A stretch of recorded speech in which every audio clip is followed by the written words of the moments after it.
ایک حدیث جس کو شیخ البانی رحمہ اللہ نے اس کی صحت بیان کی اور کہا کہ ایک عرصہ میں اس حدیث کی صحت کے تعلق سے متردد تھا،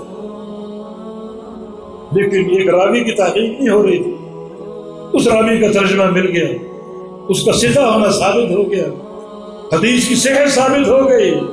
شیخ البانی فرماتے ہیں میں نے طویل سجدہ شکر کیا اس حدیث کی صحت کے ثابت ہوئی۔ وہ حدیث کیا ہے؟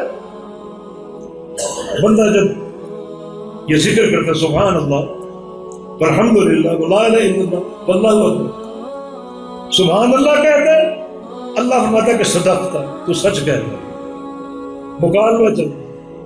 سبحان اللہ بندے نے کہا، اللہ نے فرمایا صدقتا، سچا ہے تو، الحمدللہ صدقتا، سچا ہے تو، لا الہ الا اللہ صدقتا، سچا ہے تو، اللہ اکبر صدقتا، سچا ہے تو۔ ہر کلمہ ذکر پر اللہ جواب دے رہا، اس سے کوئی بہتری ہے؟ بندہ اللہ سے ہم کلام، رب تعالیٰ سے ہم کلام، اس سے اونچا مقام کوئی ہو سکتا ہے؟ پھر بندہ دعا کی طرف آتا ہے، چار یہ کلمات اور چار دعائیں، اللہم اغفر لی ورحمنی واہدنی وارزقنی، یہ چار باتیں۔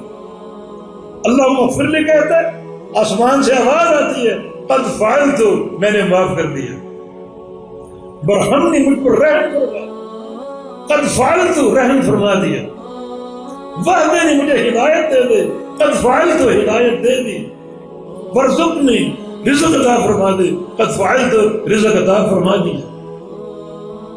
یہ اذکار کی قوت، اذکار کی برکت، اذکار کیا ہے؟ اللہ تعالیٰ سے شرف ہم کلامی، کتنی عظمت ہے، کتنے محاسن ہیں دین اسلام میں۔